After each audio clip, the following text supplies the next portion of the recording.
इसी बीच एक बड़ी खबर आ रही है, जल्दी से ब्रेकिंग न्यूज बताइए। मेरे पास ब्रेकिंग न्यूज ये है कि पीएम मोदी और अमित शाह के बीच जो बैठक हो रही थी वो खत्म हो गई है। दोनों के बीच 3 घंटे से ज्यादा देर तक मीटिंग चली है।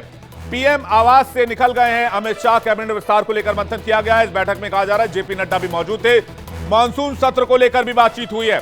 जाहिर सी बात है कि मानसून सत्र को लेकर विपक्ष बीजेपी को घेरने की कोशिश करेगा। महाराष्ट्र का मुद्दा उठेगा, एनसीपी का मुद्दा उठेगा, कांग्रेस सदन में हंगामा कर सकती है। इसी को लेकर चर्चा की गई है। और साथ ही साथ आपको बता दें, कैबिनेट एक्सपेंशन को लेकर भी मंथन हुआ है, ये हमें जानकारी मिल रही है। पीएम आवास से अमित शाह निकल गए। अमित शाह वहां पर मौजूद थे, प्रधानमंत्री मोदी वहां पर मौजूद थे और साथ ही साथ जेपी नड्डा भी मौजूद थे, हमें ये जानकारी मिल रही है। और मानसून सत्र को लेकर बातचीत हुई है। कैबिनेट विस्तार को लेकर चर्चा की गई है कि आगे किस तरह की रणनीति पर चलना है, किन किन राज्यों के मंत्रियों को तरजीह दी जानी है, कहां कहां इलेक्शंस है 2024 के मद्देनजर, कहां क्या रणनीति अपनानी है, ये इस वक्त की बड़ी जानकारी मिल रही है।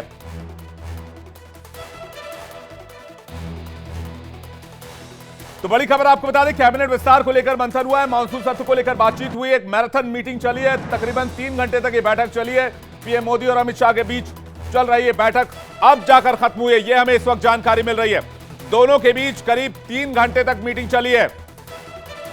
ये बड़ी खबर आपको बता दें, कैबिनेट एक्सपेंशन को लेकर चर्चा हुई है। खबर यह मिल रही है कि जिन राज्यों में चुनाव है और जहां पर बता दें कि बीजेपी कमजोर है, वहां से नेताओं को कैबिनेट में लाकर प्रमोट किया जा सकता है।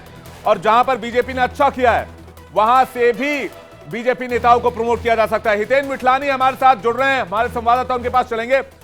हितेन, प्रधानमंत्री आवास के यहां जो मीटिंग चल रही थी प्रधानमंत्री आवास पर, वो खत्म हुई है और खबर यह है कि कैबिनेट एक्सपेंशन और मानसून सत्र को लेकर बातचीत हुई है। क्या जानकारी आपके पास?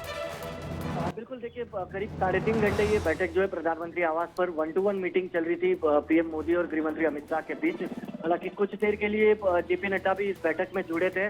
संगठन में जो कुछ फेरबदल होना है उसको लेकर उनके साथ भी डिस्कशन हुआ था। लेकिन ये 1-to-1 बैठक जो है वो करीब 3-3.5 घंटे चली है, जो बेहद महत्वपूर्ण है क्योंकि आने वाले दिनों में कभी भी कैबिनेट का विस्तार जो है वो हो सकता है। कई मंत्रियों को संगठन में भेजा जा सकता है, कई संगठन के नेताओं को मंत्रिमंडल में शामिल किया जा सकता है।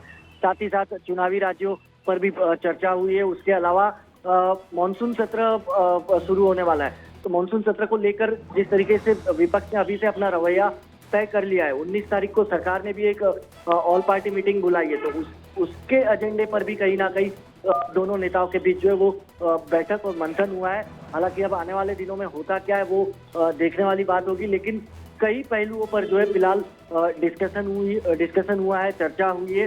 अब आगे जिस तरीके का विपक्ष का रवैया होगा, उस तरीके से सरकार अपनी स्ट्रेटेजी जो है वो धीरे धीरे आगे करेगी। लेकिन सबसे महत्वपूर्ण चर्चा जो है वो कैबिनेट एक्सपांशन को लेकर हुई है, क्योंकि मैं आपको बता दूं कि जो सूत्र है बताते हैं कि 9 से 11 ये 3 दिनों के लिए सभी मंत्रियों को जो ये कहा गया है कि कोई भी मंत्री दिल्ली ना छोड़े। यानी कि ये 3 दिनों के भीतर या उसके आसपास कभी भी कैबिनेट एक्सपांशन जो है वो हो सकता है। लेकिन कैबिनेट एक्सपेंशन में रणनीति क्या है? क्या इस बारे में जानकारी है? 2024 को तरजीह दी जा रही है या उन राज्यों को तरजीह है जहां पर चुनाव होने हैं, मध्य प्रदेश, राजस्थान? बिल्कुल, देखिए चुनावी राज्यों को तो तरजीह, लेकिन जो मेन एक्सपांशन हो रहा है वो लोकसभा चुनाव के ठीक 9 महीने पहले हो रहा है, तो उसी को देखते हुए ये पूरा का पूरा विस्तार जो है वो होगा।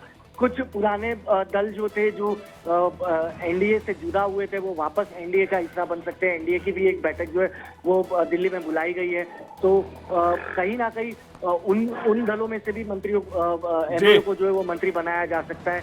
उस पर भी ये डिस्कशन मंथन जो है वो हुआ है। कुछ गिला शिकवा जो था एनडीए के साथी दलों का कि बीते 4 वर्षों में उनको मंत्रिमंडल में शामिल नहीं किया गया, तो उनको भी शामिल किया जाएगा। तो कहीं ना कहीं बहुत सारी चीजें हैं जिस पर मंथन की जरूरत थी, जो ये 2 नेता मिलकर करीब 3.5 घंटे तक मंथन कर रहे थे। अब जब एक्सपांशन होगा तो ऐसा अनएक्सपेक्टेड एक्सपांशन जो ये बताया जा रहा है, जो 2024 को देखते हुए काफी अच्छा, ठीक है। हितेन, बहुत बहुत शुक्रिया इस जानकारी के लिए। आगे भी हम आपसे अपडेट लेंगे। तो प्रधानमंत्री के आवास पर जो बैठक चल रही थी वो खत्म हो गई है।